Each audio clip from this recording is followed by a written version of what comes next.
اعوذ باللہ من الشیطان الرجیم، بسم اللہ الرحمن الرحیم۔ وہ عورت روز اس نوجوان کو دیکھتی، لیکن بغیر اس کی طرف دیکھے سر جھکا کر وہ نوجوان اس گلی سے گزر جاتا۔ دیکھنے میں وہ کسی مدرسے کا طالب علم لگتا تھا، لیکن اتنا خوبصورت تھا کہ وہ دیکھتے ہی اسے اپنا دل دے بیٹھی، اور اب چاہتی تھی وہ کسی طرح اس پر نظر ڈالے۔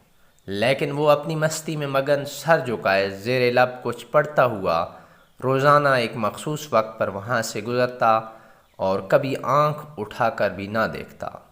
اس عورت کو اب ضد سی ہو گئی تھی کہ وہ حیران تھی کہ کوئی ایسا نوجوان بھی ہو سکتا ہے جو اس کی طرف نہ دیکھے، اور اسے ایسا سوچنے کا حق بھی تھا۔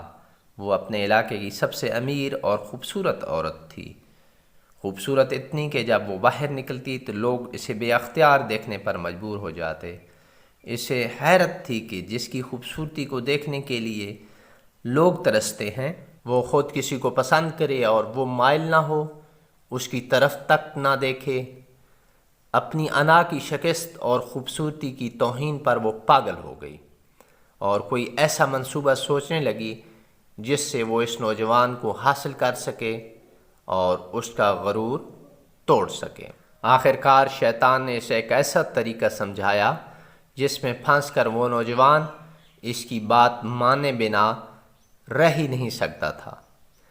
اگلے دن جب وہ نوجوان اس گلی سے گزر رہا تھا تو ایک عورت اس کے قریب آئی اور کہنے لگی، بیٹا، میری مالکن تمہیں بلا رہی ہے۔ نوجوان نے کہا، اماں جی، آپ کی مالکن کو مجھ سے کیا کام ہے؟ اس عورت نے کہا، بیٹا، اس نے تم سے کوئی مسئلہ پوچھنا ہے، وہ مجبور ہے، وہ خود باہر نہیں آ سکتی۔ نوجوان اس عورت کے ساتھ چلا گیا۔ اس کے وہم و گمان میں بھی نہیں تھا کہ جو عورت اسے بلا رہی ہے اس کا منصوبہ کیا ہے، وہ کیا چاہتی ہے۔ وہ تو اپنی فطرتی سادہ دلی کی وجہ سے اس کی مدد کے لیے اس کے گھر آ گیا۔ اس کے ذہن میں تھا کہ شاید کوئی بوڑھی عورت ہے جو اپنی کسی معذوری کی وجہ سے باہر آنے سے قاصر ہے۔ نوکرانی نے اسے ایک کمرے میں بٹھایا اور انتظار کرنے کا کہہ کر چلی گئی۔ تھوڑی دیر بعد کمرے میں وہی عورت داخل ہوئی۔ نوجوان نے بے اختیار اپنی نظریں جھکا لیں کیونکہ اندر آنے والی عورت بہت خوبصورت تھی۔ نوجوان نے پوچھا، جی بی بی، آپ نے کون سا مسئلہ پوچھنا ہے؟ عورت کے چہرے پر ایک شیطانی مسکراہٹ آ گئی۔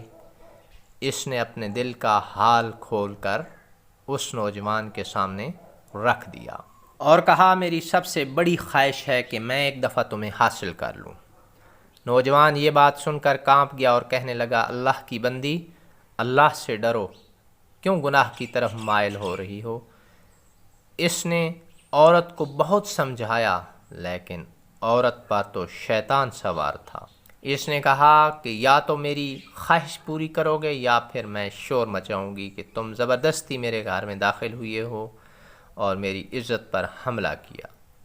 نوجوان یہ بات سن کر بہت پریشان ہوا۔ اسے اپنی عزت کسی بھی طرح محفوظ نظر نہیں آ رہی تھی۔ اس کی بات مانتا تو گناہ گار ہوتا، نہ مانتا تو لوگوں کی نظر میں برا بنتا۔ وہ علاقہ جہاں لوگ اس کی شرافت کی مثالیں دیا کرتے تھے، وہاں پر اس قسم کا الزام لگ جائے، یہ اسے گوارا نہیں تھا۔ وہ عجیب مصیبت میں پھنس گیا تھا۔ دل ہی دل میں وہ اپنے اللہ کی طرح متوجہ ہوا اور اللہ سے مدد چاہی۔ تو اس کے ذہن میں ایک ترکیب آ گئی۔ اس نے عورت سے کہا کہ ٹھیک ہے، میں تمہاری خواہش پوری کرنے کے لیے تیار ہوں، لیکن پہلے مجھے بیت الخلاء جانے کی حاجت ہوئی ہے۔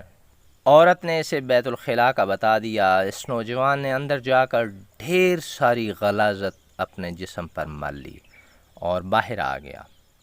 عورت اسے دیکھتے ہی چلا اٹھی، یہ تم نے کیا کیا ظالم؟ مجھ جیسی نفیس طبیعت کے سامنے اتنی گندی حالت میں آ گئے، دفع ہو جاؤ، نکل جاؤ میرے گھر سے۔ نوجوان فوراً اس کے گھر سے نکل گیا اور قریب ہی ایک نہر پر اپنے آپ کو اور اپنے کپڑوں کو اچھی طرح پاک کیا اور اللہ پاک کا شکر ادا کرتا ہوا واپس مدرسے چلا گیا۔ نماز کے بعد جب وہ سبق میں بیٹھا تو تھوڑی دیر بعد استاد نے کہا، آج تو بہت پیاری خوشبو آ رہی ہے، کس طالب علم نے خوشبو لگائی ہے؟ وہ نوجوان سمجھ گیا کہ اس کے جسم سے ابھی بدبو گئی نہیں اور استاد جی طنز کر رہے ہیں۔ وہ اپنے آپ میں سمٹ گیا اور اس کی آنکھوں میں آنسو آ گئے۔ تھوڑی دیر بعد استاد جی نے پھر پوچھا کہ یہ خوشبو کس نے لگائی ہے، لیکن وہ خاموش رہا۔ آخر کار استاد نے سب کو ایک ایک کر کے بلایا اور خوشبو سونگنے لگے۔ اس نوجوان کی باری آئی تو وہ بھی سر جھکا کر استاد کے سامنے کھڑا ہو گیا۔ استاد نے اس کے کپڑوں کو سونگا تو وہ خوشبو اس کے کپڑوں سے آ رہی تھی۔ استاد نے کہا کہ تم بتا کیوں نہیں رہے تھے، یہ خوشبو تم نے لگائی ہے۔ نوجوان رو پڑا اور کہنے لگا، استاد جی اب اور شرمندہ نہ کریں، مجھے پتہ ہے کہ میرے کپڑوں سے بدبو آ رہی ہے، لیکن میں مجبور تھا۔ اور اس نے سارا واقعہ استاد محترم کو سنایا۔ استاد نے کہا، میں تمہارا مذاق نہیں اڑا رہا، خدا کی قسم تمہارے کپڑوں سے واقعی ایسی خوشبو آ رہی ہے جو میں نے آج سے پہلے کبھی نہیں سونگھی، اور یقیناً یہ اللہ کی طرف سے ہے کہ تم نے اپنے آپ کو گناہ سے بچانے کے لیے اپنے آپ کو گندگی لگانا پسند کر لیا، لیکن اللہ نے اس گندگی کو ایک ایسی خوشبو میں بدل دیا جو کہ اس دنیا کی نہیں لگتی۔ کہتے ہیں کہ اس نوجوان کے ان کپڑوں سے ہمیشہ ہی وہ خوشبو آتی رہی۔ کاش کہ یہ بات آپ لوگوں کے دل میں اتر جائے۔ خواہش صرف اتنی ہے کہ کچھ الفاظ بیان کروں جس سے کوئی گمراہی کے راستے پر جاتے جاتے رک جائے، نہ بھی رکے تو سوچ میں ضرور پڑ جائے۔ ناظرین، اگر آپ کو میری یہ ویڈیو اچھی لگی ہے تو اس کو لائک کریں اور اپنے دوستوں کے ساتھ شیئر ضرور کریں۔ والسلام علیکم ورحمۃ اللہ وبرکاتہ۔